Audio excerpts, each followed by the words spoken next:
We must constantly look at things in a different way.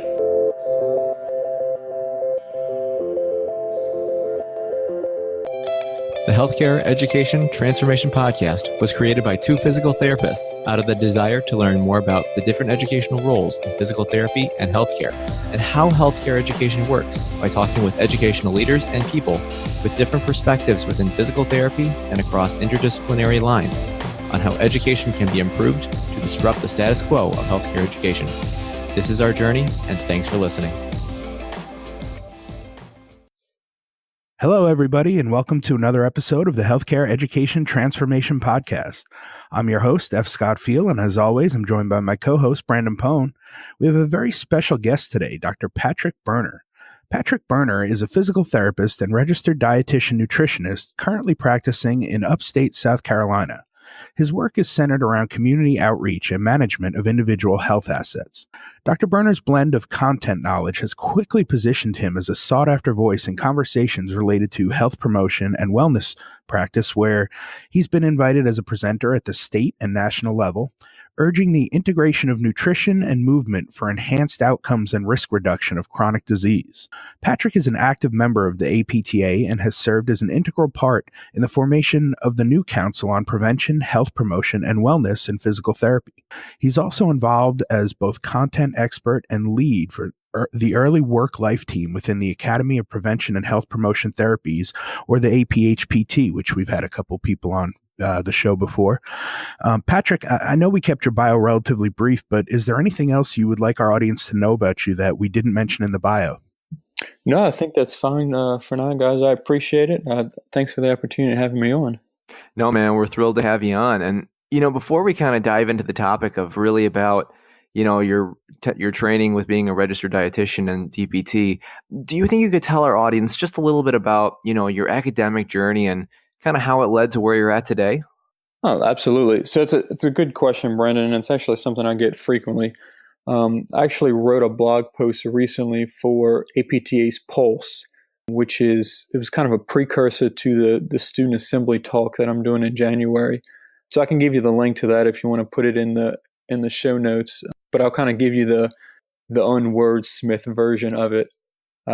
So basically, started out undergraduate in dietetics, and it was kind of going through, maybe after the first year or so, I kind of realized that, I'm at a point where I want to be helping people, live a healthier life. And at that time, I was solely focused on just the food aspect of it. But then I started to realize that movement was something else. So sophomore year of undergrad, I actually started doing an exercise science degree simultaneously with dietetics. So most of my college career, I was doing two separate bachelor's degrees at the same time, which kind of came a hassle every now and then, trying to squeeze in. I think most credit hours I ever took at one semester was like 23. It was towards the end, though, that I realized that, I wanted to go to PT school. And at that time, it didn't really benefit me to have two separate bachelors, so I just graduated in dietetics and took a minor in kinesiology and a minor in business and went to PT school. So it was, going to PT school, at that point, I had kind of left the food science and the nutrition kind of down by the wayside, and I was mainly focused on movement. As you both know, going to PT school, that's all we care about. But then I started to realize, well, they're forgetting the other picture, everything that I learned before, that they weren't addressing the food aspect of things. And it was kind of, I've had good support through various people, like Eric Chaconis, Jeff Moore, Mike Eisenhart kind of really supported my decision in that I wanted to go back and get my RD. So I took off of being full-time as a PT, and it was about 7 months I went back and did an internship program to get hours in order to sit for boards. So that's kind of just the brief little synopsis of kind of what happened. Yeah, that's a really cool pathway, Patrick. What was it about becoming a dietitian, like on a personal level, that really appealed to you? Food.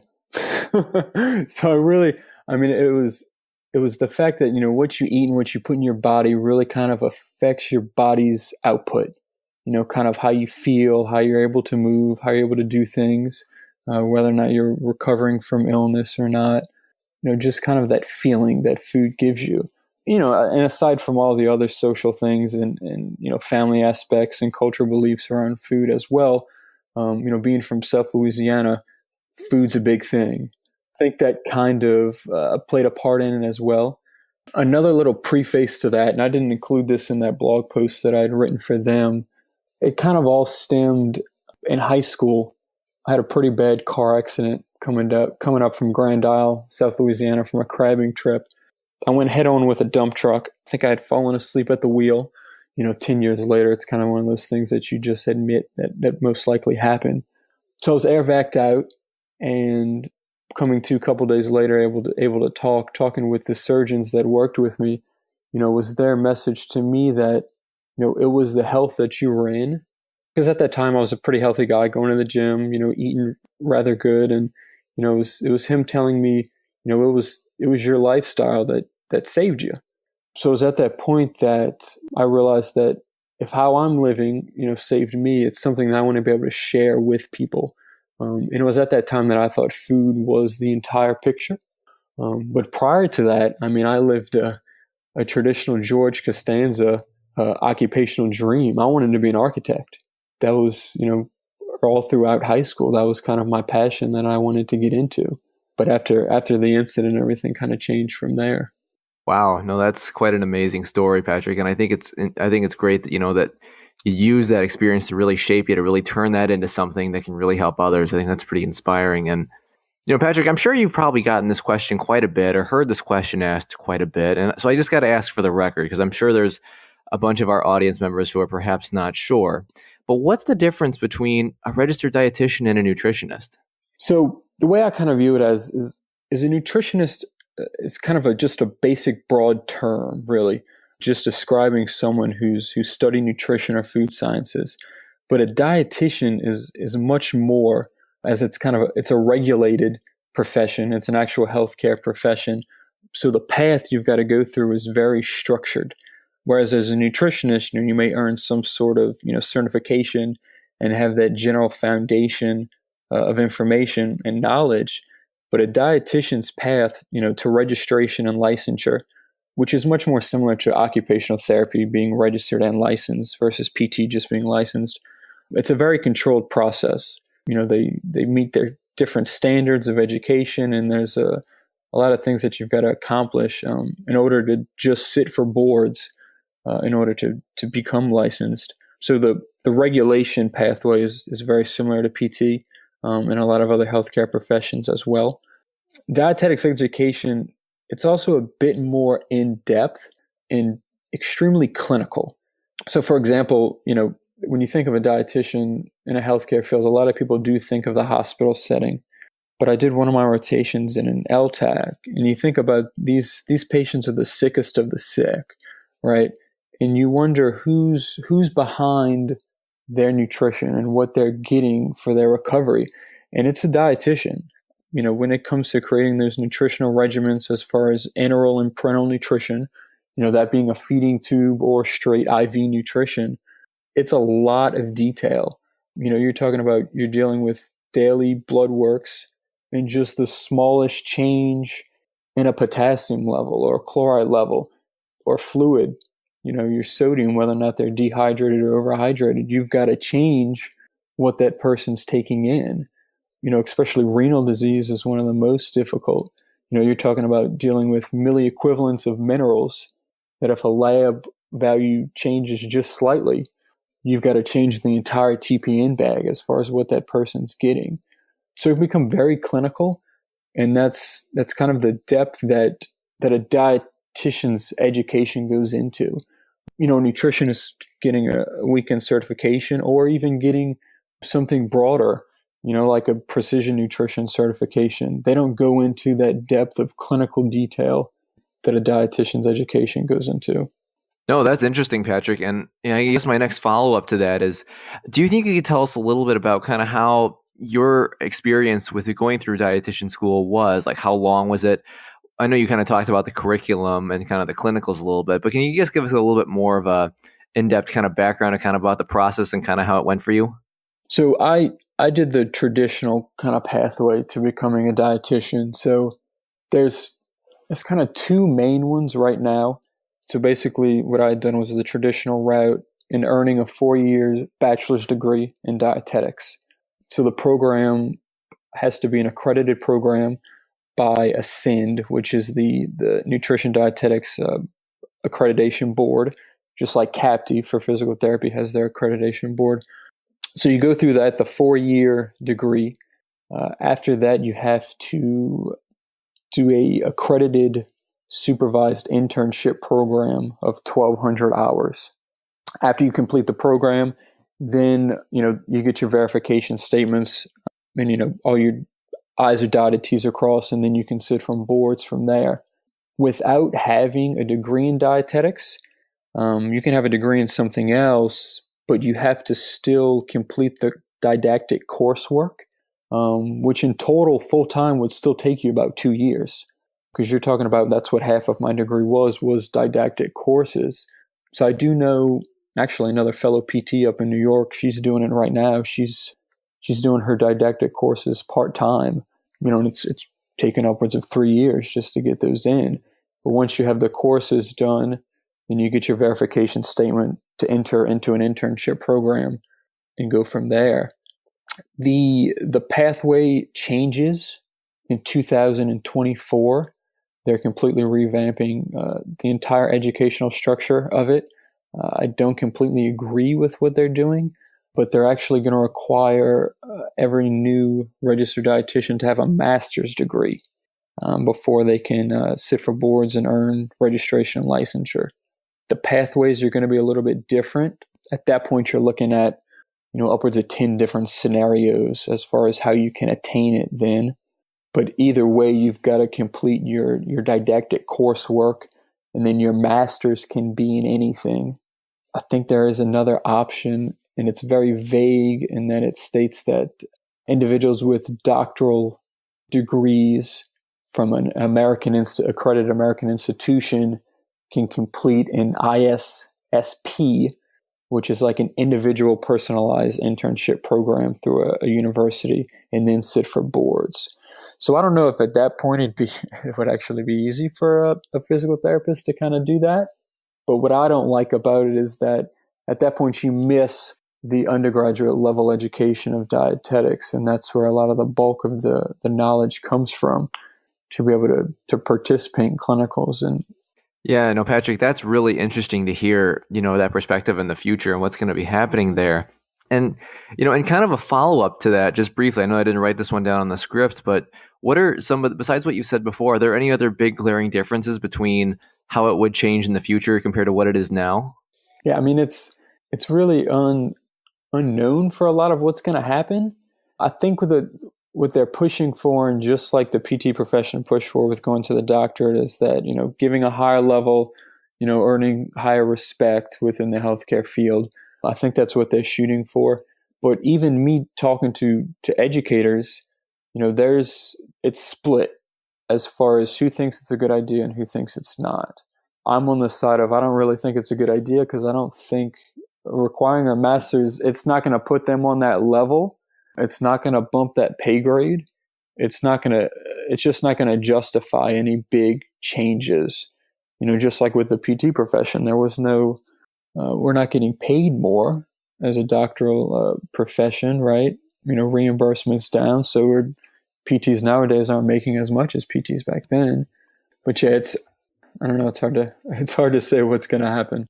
Yeah, I mean, it seems a little bit odd too, Patrick, even if, you can get a master's, but you can get it in almost anything. If it's not specific to the dietitian world, then, like you said, I kind of question how relevant getting a master's would actually be. I mean, if you got it in something beneficial, so there's a lot of programs out there, the internships. So there's a lot of different types of dietetic internships. And the one I did was a distance program, and it was accelerated, meaning I set up my own preceptors and I knocked it out in 7 months. Most dietetic internships are about 12 months. But now most of them are coordinated with a master's program. And at this point, you're taking you're taking a student who's got a degree in dietetics and nutrition, and they go into a coordinated program where they then earn a master's in nutrition. But to me, that doesn't make sense because you've just added on really some additional research and information, right? The ones that make sense to me are the programs that let you choose, but kind of control it a little bit in a way that, if I get a master's in public health, or if I get or if I just get an MBA, right? Those are beneficial. The master's in just a little bit an advancement of what your degree is already in, that doesn't make sense to me. But it would, like, if you get a master's in something random like finance, I mean, that would all depend on what you do with your dietetics degree or what you do as an RD. The profession is very broad. So you take the PT profession, right? We can work in a hospital, you can work in outpatient, you can work private practice, you can do whatever you want. As a dietitian, it's the exact same way. And that's why I love the profession, because it blends so well with PT, and that you can do whatever you want to do. Dietitians don't just work in hospitals. They don't just work in the medical field. You look at the school system, who's running the menus and meal planning and food service production. Those are dietitians on the back end of that. Major food corporations, for the most part, have dietitians on the back. I mean, part of my education was knowing how to run a restaurant, right? Being able to do any type of a management aspect of food at all is all a requirement. So yeah, it's the undergraduate part of the change in the education model that I don't like, that there are going to be pathways that don't require you to earn those coursework. Yeah, it's going to be an interesting future. I think that goes as a broad statement for healthcare in general, though, as we're moving forward. Patrick, I know, every program is completely different and it's going to vary depending on state versus private schools and stuff. But can you give us a rough estimate on the cost of a dietitian program? So it is, you're looking at the cost of an undergraduate degree first, right? So we know that's going to vary vastly whether or not you're going private or public. I think I actually looked at numbers when I read this question you sent over. And if I was to redo my undergraduate degree here in Louisiana, tuition-wise, I'm looking at in-state $9,000 a year, which is relatively cheap when you look at undergraduate costs.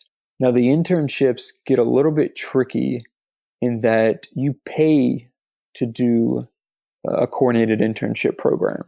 So you'd think clinical hours, right, would kind of be something that's included, but you have to remember this is something additional.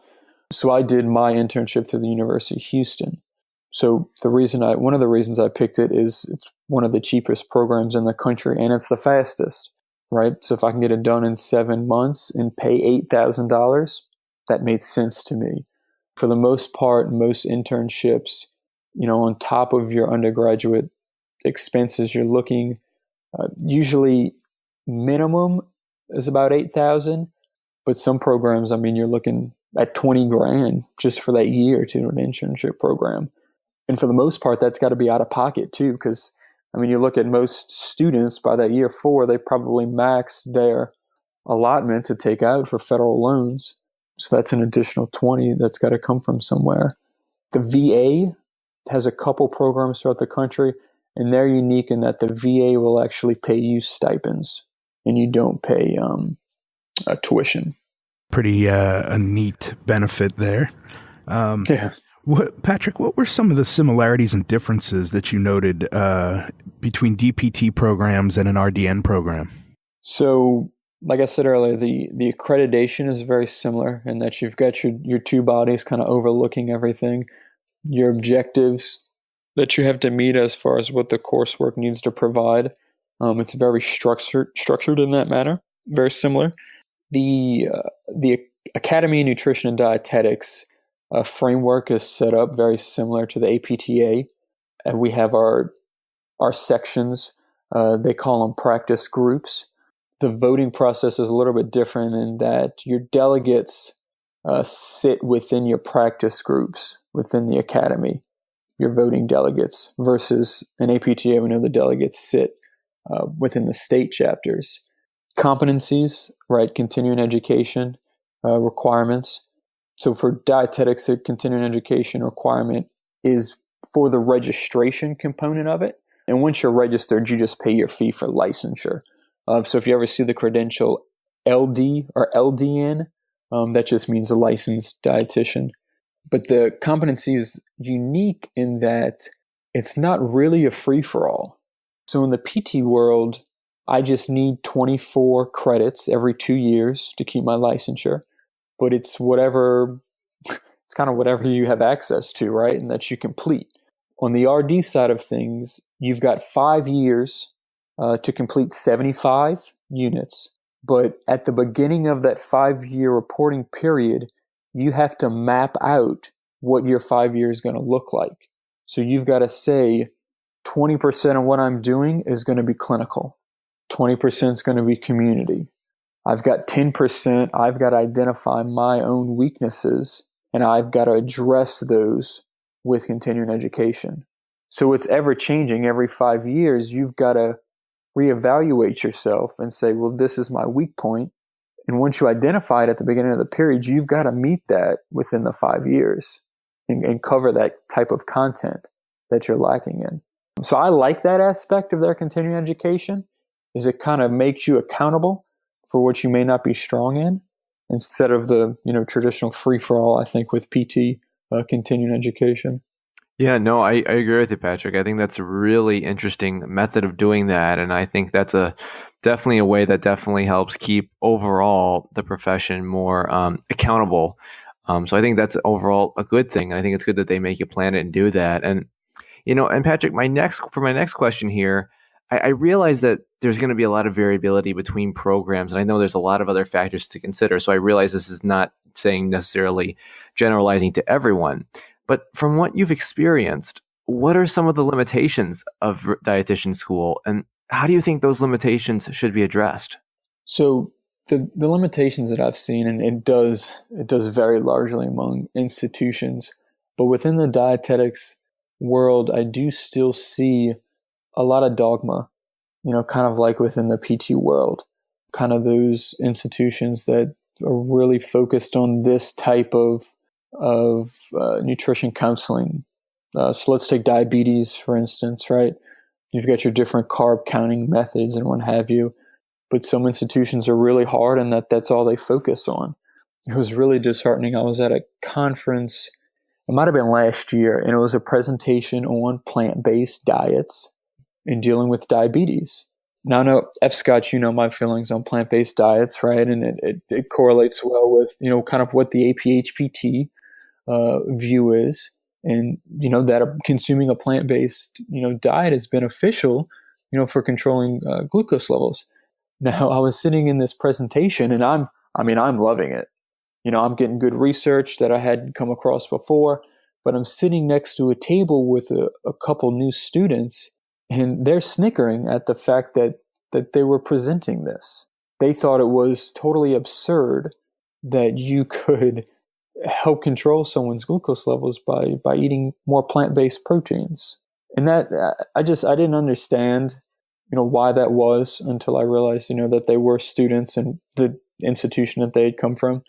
But it needs to get away from that type of dogma education. It needs to be more evidence-based, more, what's coming out.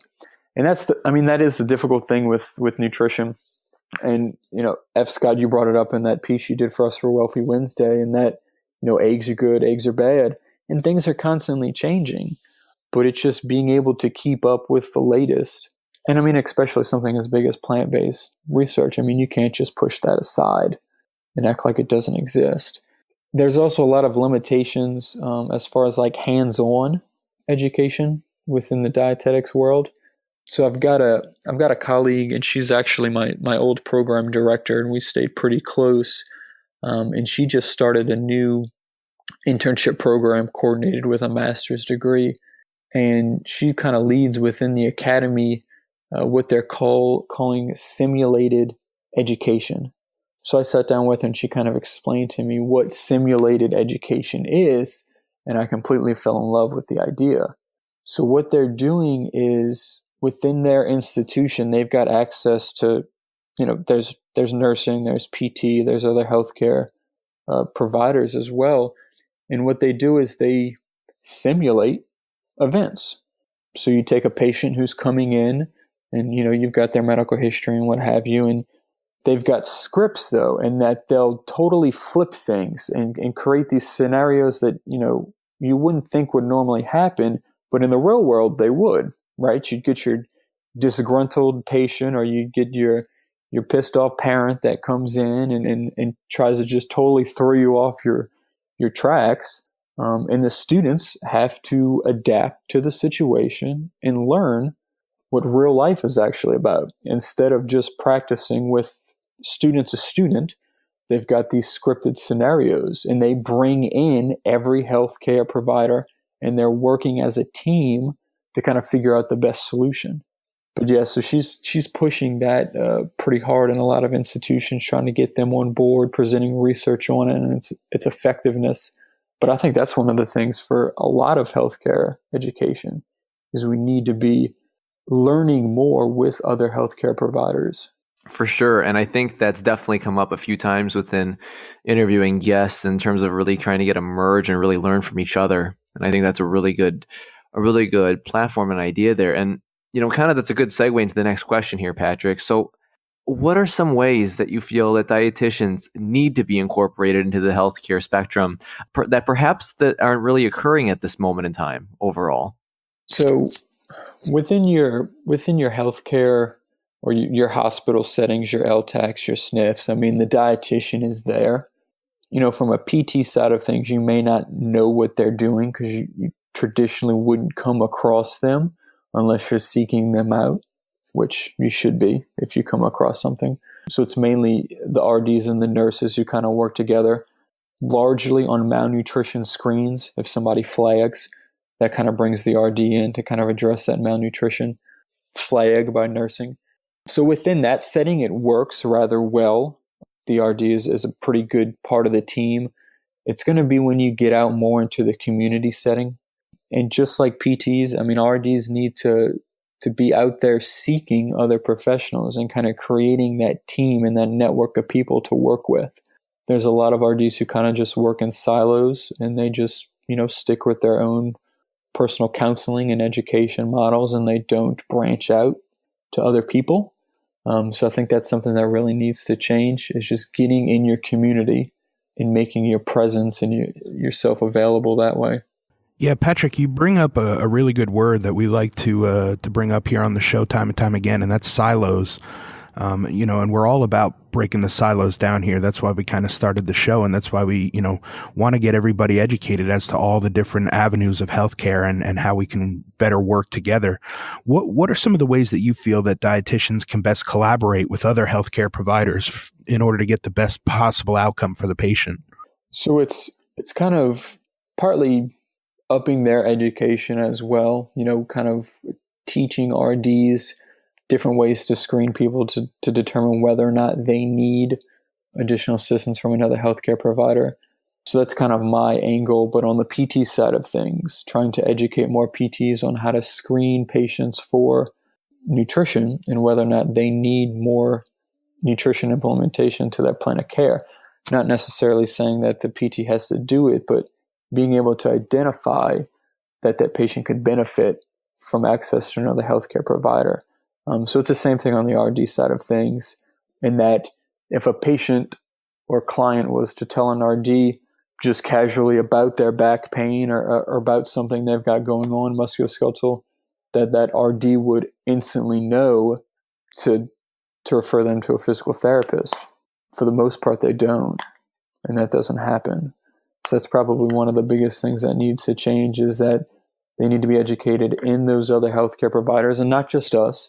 I mean, occupational therapists, your experts in sleep, being able to refer patients so that they get the care that they need, so that it's more encompassing of everything that they've got going on, and not just their nutritional impairment or their physical impairment.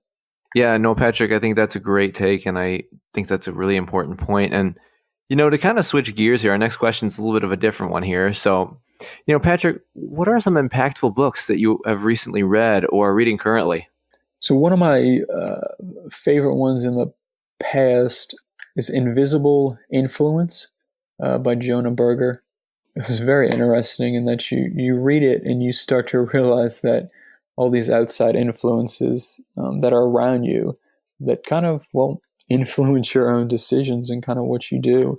So I've read a couple other books on influence as well, just, environmental influences, what kind of gets people on a certain path of decision making versus another. Most recently, the one I'm working on right now is The Ultimate Sales Machine by Chet Holmes. That one's taken me a little bit longer because he's got kind of exercises throughout the book, and it's really about kind of building a brand and building a business. So that's kind of the one I'm going through right now. Awesome. Love the insightful suggestions there. Patrick, we like to wrap up the show by asking each of our guests this final question. If you could change one aspect of higher education, DPT, RDN, or otherwise, what aspect would you change and how would you go about changing it? So I think I touched on it earlier, and it's more interdisciplinary education, more of that simulation type of education, and really kind of getting students' feet wet a little bit earlier. And then really about doing it, that's something that's not my expertise, but I think if you can educate and you can storytell to new incoming students who are full of that energy and full of that passion to make a change, and you instill in them that this is something that's needed, I think their voice within the institution that they're in is probably one of the most powerful things, so that it's something they request. And I've heard beneficial stories in the past and of students requesting certain type of education and being successful in getting it. I think that'd probably be the route that I would think would work to an extent. Yeah, no, I think that's a really good idea, Patrick, and that's an idea that certainly seems to be more discussed throughout the healthcare community, as we've heard that multiple times on the show. And and Patrick, where can our audience find you online and on social media? So Twitter is probably going to be the easiest thing. So that's at the Fuel Physio. It's going to be the Twitter handle. Email is probably the second best option. So that's pberner002@gmail.com. Those are probably the two easiest things, Twitter being the number one. Like I mentioned earlier, the APTA Student Assembly, their Exchange essay chat, the live chats that they do, I'll be on there January 14th, which is a Sunday evening. So if anyone's got questions or whatever, I'll be available at that point in time. Yeah, thanks so much for your time and for coming on, Patrick. And I'm actually going to give a little plug for Patrick's website too, patrickberner.com, because that's where I get all of my Wealthy Wednesday tips, which I kind of blog about as well. I kind of take their tip for the day and try to apply it to my own life. So I appreciate that and all you guys have been doing with that. So if you haven't checked it out yet, like I said, we'll kind of put that in the show notes as well. Thanks so much again for your time, Patrick. It was awesome talking with you, man. Oh, absolutely. I appreciate the opportunity, guys. Thanks. Thank you for attending class today, and we hope that you learned something and gained value from the content. If you'd like to schedule office hours with us, feel free to add us on Twitter at HET Podcast, on Instagram, HET Podcast, on Facebook, the Healthcare Education Transformation Podcast, and the homepage, healthcareeducationtransformationpodcast.com. And for those of you following along in the syllabus, extra credit can be obtained by liking us, sharing us, and leaving a review. Let's continue our journey up Mount Educational Success as lifelong learners.